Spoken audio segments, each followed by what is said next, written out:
Welcome to Sleepy Stories, the place where stories aren't meant to be finished.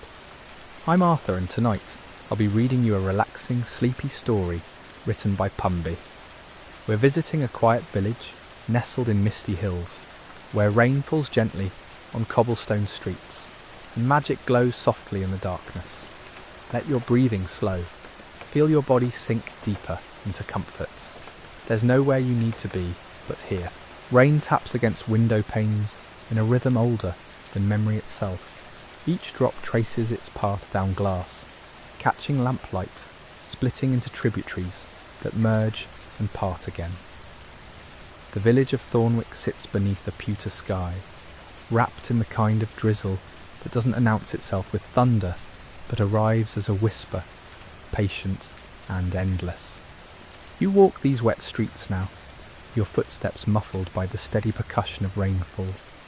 Water pools between uneven stones, reflecting the amber glow of lanterns hung outside doorways. Smoke curls from chimneys, barely visible against the grey expanse above.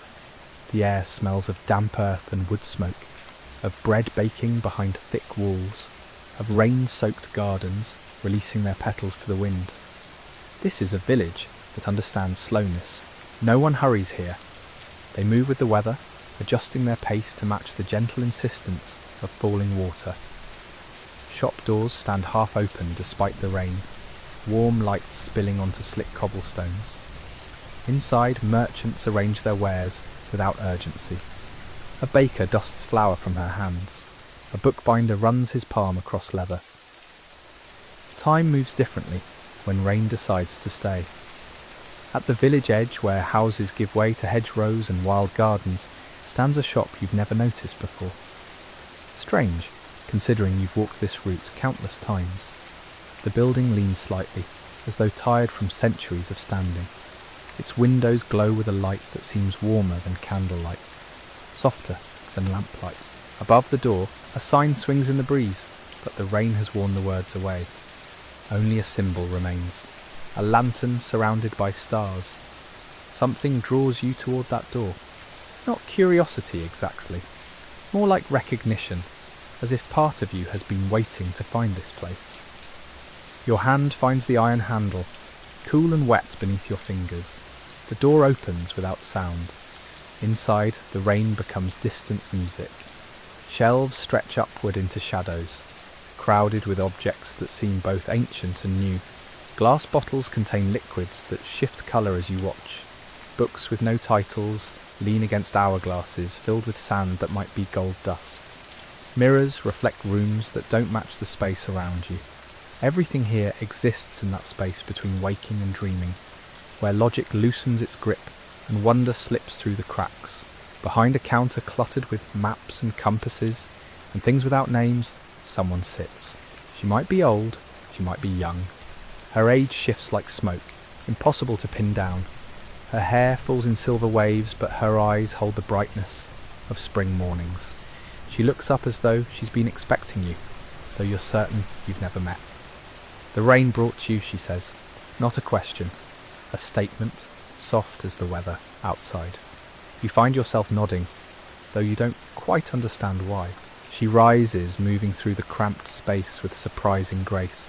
Her fingers trail along shelves, touching objects as she passes. A music box. A compass with too many directions. A bottle that holds what looks like captured moonlight. She's searching for something specific, you realise. Something meant for you.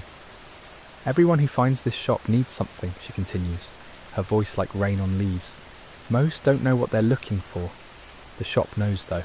It always knows. Her hand stops on a lantern. Not large, not ornate. Simple metal frame, glass panels slightly fogged with age. The kind of lantern someone might have carried centuries ago, walking these same streets on nights darker than this one. But inside, where a candle should be, there's only shadow. No flame, no light source you can identify. Just darkness pressed against the glass. She lifts it carefully, holds it between you. This has been waiting quite some time. Longer than you've been alive, longer than this village has stood. Some objects exist outside of time's usual flow. They wait for the right person, the right moment. Tonight is that moment. You should ask questions. Where did it come from? What makes it special? Why you? But the words don't come. Instead, you watch as she sets the lantern on the counter between you, her hand still cradling it as though it's something precious and fragile. It's called the Enchanted lantern, she explains, her voice dropping to something more intimate, more serious. It doesn't light the path ahead, it lights the path you're meant to take. There's a difference, though most people never learn it. Rain intensifies outside, drumming harder against the roof. The sound should be intrusive, but here it feels protective. A curtain drawn around this moment, holding the world at bay. When you light it, you'll see things as they truly are. Not as they appear, not as you wish them to be, as they are. She pauses, her eyes meeting yours with unexpected intensity. That's a gift some people want. It's a burden others can't carry. Which will it be for you? Her question hangs in the air between you, unanswered. The lantern sits dark and patient on the counter. Outside, the rain continues its endless conversation with the earth. And somewhere deep in your chest, something stirs. Welcome to Sleepy Stories, the place where stories aren't meant to be finished. I'm Arthur, and tonight I'll be reading you a relaxing, sleepy story written by Pumby.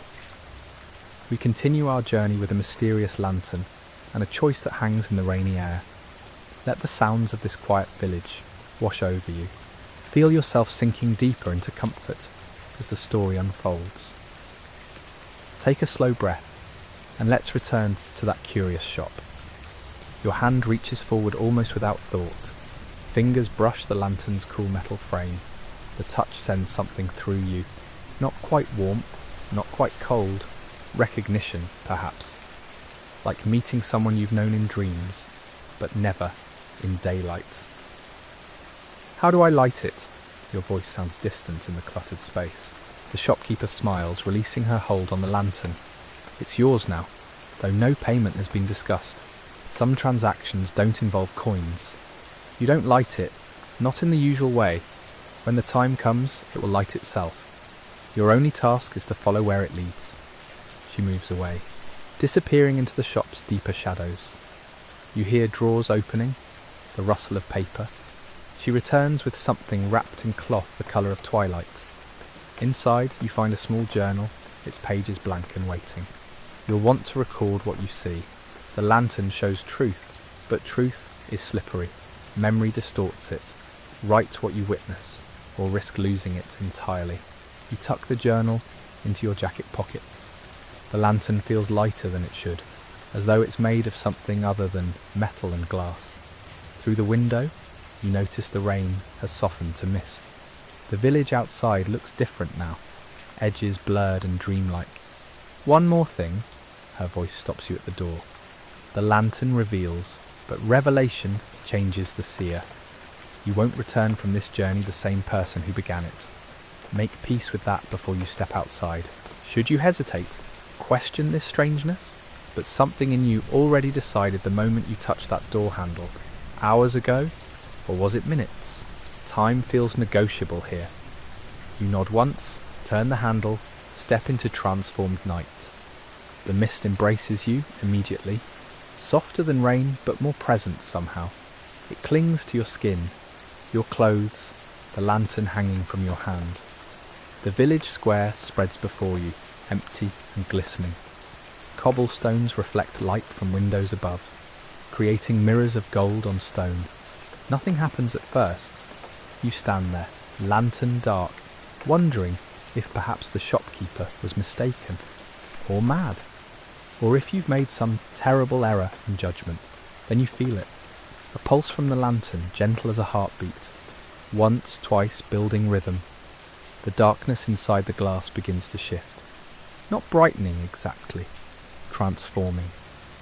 The shadow turns luminous, becomes something that's simultaneously light and dark, present and absent.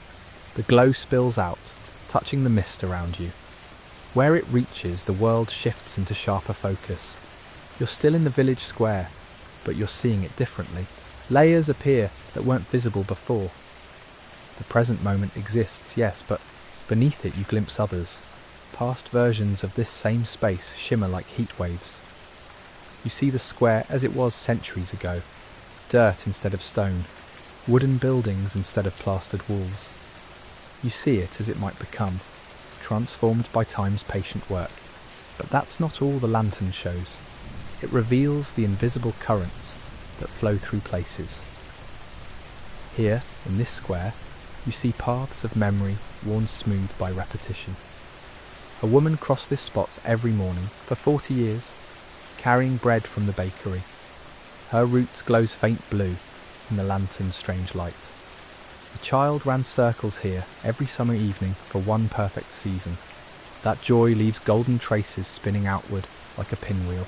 Sadness has paths too. You see them threading through the square in deeper colours. A funeral procession that passed through decades ago. An argument that shattered a friendship. A goodbye spoken before someone left and never returned. All of it layered, visible, true. Your breath catches. The shopkeeper was right. This is truth without filter, without mercy. Every moment that mattered left its mark, and the lantern makes those marks visible. You begin walking, letting the lantern guide your steps.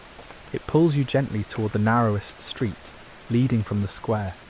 The buildings lean close here, their upper stories nearly touching overhead. In daylight, this passage might feel cramped. Now in mist and lantern light, it feels like a threshold. The glow intensifies as you enter the narrow way. On your left, a door painted deep green. Nothing special about it, just a door among many. But the lantern's light pulls there, insistent. You stop, studying what the glow reveals. Images flicker across the door's surface like memories projected onto wood. A young couple entering, arms full of hope and furniture. Years compress into seconds. The same door opening and closing, opening and closing. A child appearing, growing, leaving. The couple aging in accelerated time. Then just one figure, bent and slow, entering alone. The door closing a final time. Darkness, emptiness. A for sale sign appearing like a punctuation mark on a life sentence. You pull the journal from your pocket, begin writing by lantern light. The pen moves quickly, trying to capture what you're witnessing before it fades. Words spill across blank pages, inadequate but necessary. When you look up again, the images have stilled. The door is just a door once more, but you've changed. The shopkeeper's warning echoes back. Revelation changes the seer. You understand now. Seeing truth, even others' truth, rearranges something inside you. The lantern pulses again, pulling you forward. The narrow street continues ahead, disappearing into mist. Somewhere in that fog, more revelations wait. More doors concealing stories. More invisible truths made visible. You close the journal, tuck it away, and follow the light deeper into the village's secret heart. Welcome to Sleepy Stories, the place where stories aren't meant to be finished. I'm Arthur, and tonight I'll be reading you a relaxing, sleepy story, written by Pumby. We continue our journey through a village wrapped in mist, where a mysterious lantern reveals truths hidden beneath the surface of ordinary moments. Let yourself sink deeper into comfort as we discover what else the light might show. The street narrows further. Cobblestones beneath your feet slope downward, leading you into the oldest part of the village. Buildings here predate memory. Their stones have witnessed centuries stacked upon centuries. The lantern's glow shifts, becoming warmer, more amber than silver. You sense you're approaching something significant. The mist thickens until you can barely see 3 feet ahead. But the lantern knows the way. It pulls you forward with gentle insistence, its light carving a path through fog that feels almost solid. Then the buildings fall away on your right. You've reached the village's edge, where a low stone wall separates cobblestones from fields beyond. The lantern flares suddenly, bright enough to make you squint. When your vision clears, you see what it wants to show you. The fields aren't empty. They're full of people. Transparent figures moving through their work, planting, harvesting, resting. You're seeing every person who ever worked this land, all existing simultaneously in the lantern's revealing light. A woman bends to gather wheat. Her movements repeat in an endless loop. Beside her, A man from a different era ploughs with oxen that shimmer like ghosts. A child from yet another time chases something you cannot see, laughing silently through the centuries. They don't interact. Each figure exists in its own moment, separated by decades or centuries, yet visible all at once. The effect is haunting and beautiful. Time collapses into a single, eternal present, where all moments coexist. You move along the wall, watching the layered history play out. The lantern hums in your hand, vibrating slightly. Is it pleased your understanding? Can objects feel satisfaction? Questions for philosophers. Right now, you simply watch, absorbing what the light reveals. A figure appears that draws your attention immediately. Unlike the others, this one doesn't repeat actions in a loop. An old man stands at the field centre, perfectly still, looking directly at you. Your heart quickens. Can he see you? The other figures seemed unaware, trapped in their recorded moments. But this man is different. He raises one hand slowly, beckoning you forward. The lantern's light intensifies, urging you on. You glance around. No gate breaks the stone wall here, but 30 feet ahead, the wall crumbles into a gap wide enough to pass through. You walk towards it, never taking your eyes off the motionless figure. As you step through the gap into the field, something changes. The temperature drops. Your breath becomes visible, though moments ago the night was mild. The ground beneath your feet feels less solid, as though you're walking on memory itself rather than earth. The old man waits, patient as stone. As you approach, details emerge. His face carries deep lines, each one a story. His clothes belong to no era you recognize, simple and timeless. His eyes reflect the lantern's light, glowing faintly amber. When you're 10 feet away, he speaks. His voice sounds distant, layered, as though multiple versions of the same voice speak simultaneously. You carry the lantern of seeing, not a question, a statement of fact. You nod, uncertain what response is appropriate. Do you know what you hold? He asks. You shake your head. Truth, he says simply. Unfiltered, complete, merciless truth. Every version of it, every layer, every contradiction. Most people spend their lives avoiding what you now seek. He gestures at the transparent figures, still working their eternal tasks around you. These people lived without seeing. They moved through their days, unaware of the patterns they created, the marks they left, unaware that every action echoes forward and backward through time simultaneously. Your voice finds itself. Are you like them? A memory the lantern is showing me. The old man smiles. I am what happens when someone carries the lantern too long. I saw too much, understood too deeply. I became part of what I was observing. Neither fully present nor fully past, existing in the between spaces. A chill runs through you that has nothing to do with temperature. Is that what will happen to me? His smile doesn't fade. That depends. The lantern shows truth, but it cannot show your future. That remains mercifully hidden, even from objects of power. What I can tell you is this. Every revelation has a price. Every truth learned changes the learner. You've already felt it, haven't you? The shifting inside yourself? You have felt it. Since the moment the lantern first flared in the shop, something has been rearranging itself within you. Your certainties becoming questions. Your questions becoming deeper mysteries. Why did you call me here, you ask? To warn me? The old man shakes his head slowly. To prepare you. The lantern has chosen its path for tonight. It will show you 3 more truths before dawn. Each will be harder than the last. Each will demand more of you. But at the end, you will understand something precious that most humans never grasp. He begins to fade, becoming as transparent as the other figures. What will I understand, you call out, but he's already gone. The lantern tugs at your hand again, pulling you back toward the wall. You follow obediently, mind spinning with the old man's words. 3 more truths. You've seen 2, perhaps 3 already. How many remain? As you step back through the gap onto cobblestones, the temperature rises to normal. The field behind you empties of its ghostly workers, becoming ordinary darkness once more. The lantern dims to its previous glow, seemingly satisfied. You look down at it, this object of power that chose you. What else will it reveal before the night ends? Welcome to Sleepy Stories, the place where stories aren't meant to be finished. I'm Arthur, and tonight I'll be reading you a relaxing, sleepy story written by Pumby. We continue our midnight journey through a city where truth reveals itself in layers. The lantern guides our path, showing us what lies beneath the surface of ordinary moments. Let your breathing slow as we walk these ancient streets together, discovering secrets that time has carefully preserved. The cobblestones feel different now beneath your feet. Each stone pulses faintly, as though the lantern's light has awakened something dormant in the street itself. You walk without direction, letting the object in your hand choose the route. It pulls you left, then right, through narrowing passages where buildings lean toward each other like gossiping neighbours. The architecture shifts. Victorian facades give way to older structures, medieval timber frames exposed where plaster has crumbled. How did you not notice this district before?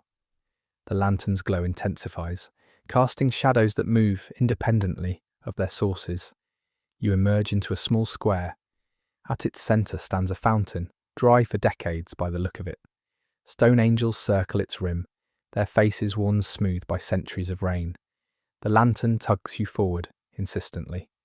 As you approach the fountain, its dry basin begins to shimmer. Water appears, not flowing, but simply existing, as though it never left. The liquid glows with the same amber quality as your lantern's light. You peer over the edge. The water's surface doesn't reflect your face. Instead, it shows a young woman sitting at the fountain's edge. She wears clothes from perhaps 60 years ago, a blue dress with white polka dots. Her hands rest in her lap, fingers intertwined nervously.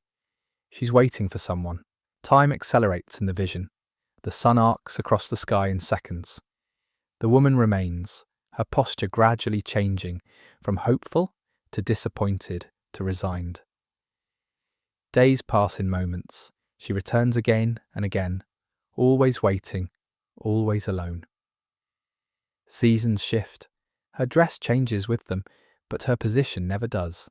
Always the same spot on the fountain's rim. Then on what appears to be a winter evening, an old man approaches. His gait is stiff, reluctant. The woman, now elderly herself, looks up. Their eyes meet. You can't hear their words, but their body language speaks volumes. His hands gesture apologetically. Hers remains still. The conversation lasts perhaps 2 minutes. Then he turns and walks away. She watches him go, and for the first time in all the days you've witnessed, she stands and leaves the fountain. The water goes still, returning to its mirror-like state. Now it reflects your face, but something in your expression has changed. You look older, wearier, as though you've carried the weight of that woman's waiting yourself. Patience has a price, you whisper to no one. The lantern dims slightly, acknowledging the lesson. Movement catches your attention. Across the square, a door you're certain wasn't there before stands slightly ajar.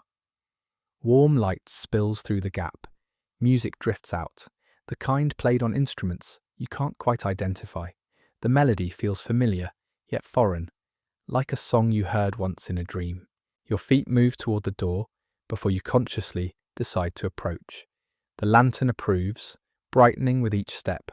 You push the door wider. Inside is a cafe, but not one bound by normal physics. Tables exist at impossible angles. Chairs float slightly above the floor. Patrons sit drinking from cups that refill themselves, eating from plates that never empty. But these aren't ghosts like the workers in the field. These people possess more substance, more presence. They're not dead, they're stuck. You understand this immediately, though you couldn't explain how. These are people who became trapped in single moments, unable to move forward or back.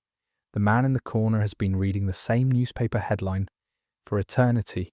The woman by the window stirs her coffee endlessly, the spoon making the same circular motion it's made 1 billion times before. The lantern guides you to an empty table. As you sit, a menu appears. The items listed aren't food, they're moments.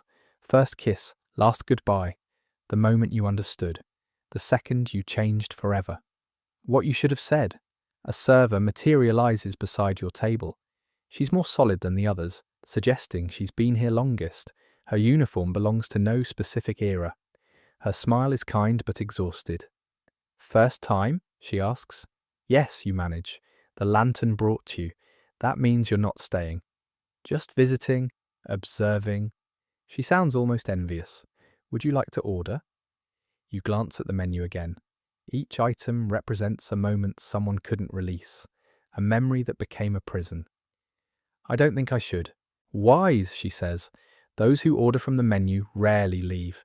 They find the moment they've been looking for and get lost in it. The comfort becomes a cage. She gestures at the other patrons. All of them ordered. All of them stayed. How long have you been here? You ask. She considers. Time doesn't work properly in this place. Long enough that I've forgotten what year I entered. Not long enough that I've forgotten why. Her expression shifts to something distant. I was looking for a moment I lost, the second my daughter was born. I missed it, working late at a job that doesn't matter anymore. I thought if I could just see it, experience it, I could finally forgive myself. Did you find it? I did. Her smile turned sad. But seeing it didn't free me, it trapped me. Because once I knew exactly what I missed, the loss became more real, not less. The lantern pulses urgently. Time to leave. The server notices. Go, she says gently, before this place decides it wants to keep you too. Oi que tu allez. You stand backing toward the door. The patrons don't look up. They're too absorbed in their eternal moments, their beautiful prisons. Outside, the door vanishes the instant you cross the threshold. Welcome to Sleepy Stories, the place where stories aren't meant to be finished. I'm Arthur, and tonight I'll be reading you a relaxing, sleepy story written by Pumby. We continue our journey through a realm where time bends and reality shifts like sand. Let your breathing slow. Allow your body to sink deeper into comfort. The story will carry you gently toward rest. The lantern glows steadier now, as if relieved by your escape. Behind you, the wall shows no trace of the cafe. Just smooth stone, innocent and unremarkable. You press your palm against it anyway, feeling for seams or warmth. Nothing.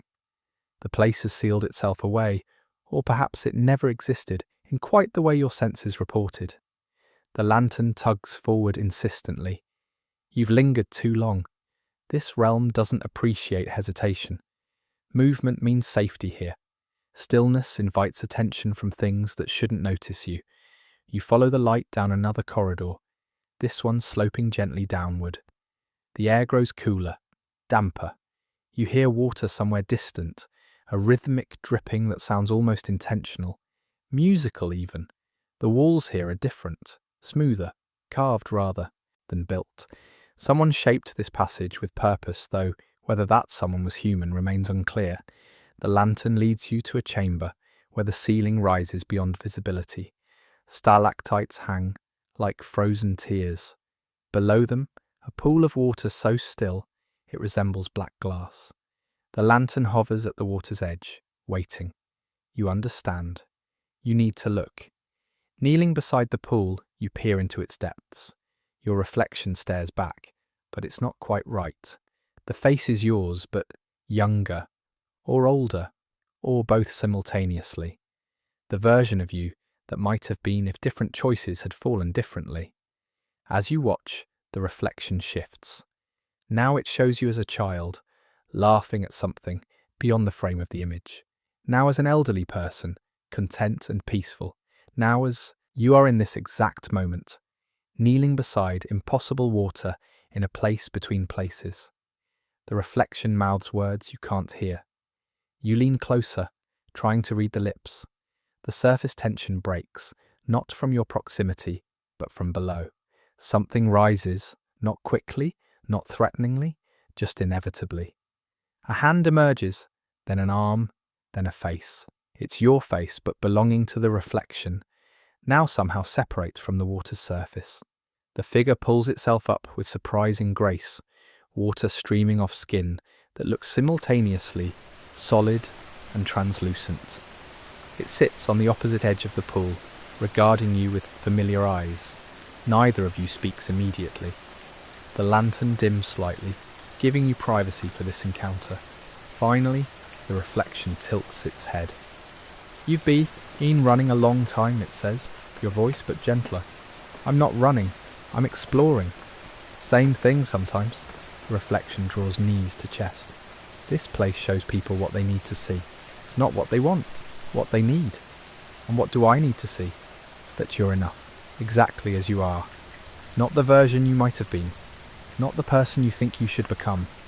The one sitting here, right now, in this impossible place." The words settle into your chest like stones in still water. Not heavy, anchoring. "The woman in the cafe," you say. "She was trapped by a moment she missed." And you're afraid of the same thing. Missing the moments that matter while chasing something you can't define. The reflection stands, water no longer dripping from its form. But you're here, present, aware. That's more than most manage. It steps back toward the pool. "The lantern will take you home soon. When you wake, you won't remember this clearly. Just the feeling of it. That's enough." "Wait," you call, but the reflection is already sinking back into the water, merging with the surface, becoming once again a simple image of your face staring up from impossible depths. The lantern brightens, urgent now. Time to move. You rise, joints stiff from kneeling. The chamber has changed subtly. A doorway exists where none stood before, outlined in soft blue light. Beyond it, you glimpse something familiar. The suggestion of your bedroom, the shape of your pillow. The lantern floats through first, beckoning. You follow, feeling the air shift from the cool dampness of the cavern to the warm comfort of your own space. But you're not quite there yet. This is a threshold space, a place between sleeping and waking. The lantern hovers beside your bed, its light now golden and warm. On your nightstand sits the lavender bundle from Provence, though you never consciously brought it here. Its scent fills the air, that same calming fragrance that started this entire journey. You climb into bed. The sheets feel exactly right. Not too warm, not too cool. Perfect. The lantern dims slowly, fading like a sunset in reverse. As it disappears, you hear a whisper. "Thank you for carrying me." Then it's gone. You lie back, head sinking into the pillow. Your breathing slows, deepens. The room around you feels solid and real, yet you carry the memory of impossible places. Shifting fields, vanishing doors, moments trapped in cafes, reflections that speak truth. Your eyes grow heavy. The lavender scent wraps around you like a blanket. Outside your window, you hear the distant sound of bells. Goats on a hillside, perhaps, or maybe just wind chimes stirred by breeze. It doesn't matter which, both are equally real, equally peaceful. Sleep approaches now, gentle and inevitable. Not the strange twilight realm you've been wandering, but genuine rest, restorative and deep, the kind that heals without you noticing. Your last conscious thought is of purple fields stretching endlessly beneath impossible skies, of lanterns that guide without judgment, of reflections that speak kindness. Then even those thoughts dissolve into the comfortable darkness of true sleep, and you drift away completely. The lantern's absence feels right somehow, not a loss but a completion. You carried it through impossible places, and it carried you back safely, an even exchange. Your breathing continues its slow rhythm, in, out, each breath deeper than the last. The lavender scent grows fainter now, or perhaps you're simply sinking too deep to notice it anymore. Tomorrow, if someone asks about your dreams, you might remember fragments. A village wrapped in mist, fields that glowed with memory, a cafe where time stopped moving. But the details will slip away like water through fingers, leaving only the feeling behind. Peace, understanding, the quiet knowledge that you're exactly where you need to be. Sleep takes you fully now, wrapping around you like warm earth around lavender roots, deep and complete and perfectly, wonderfully still.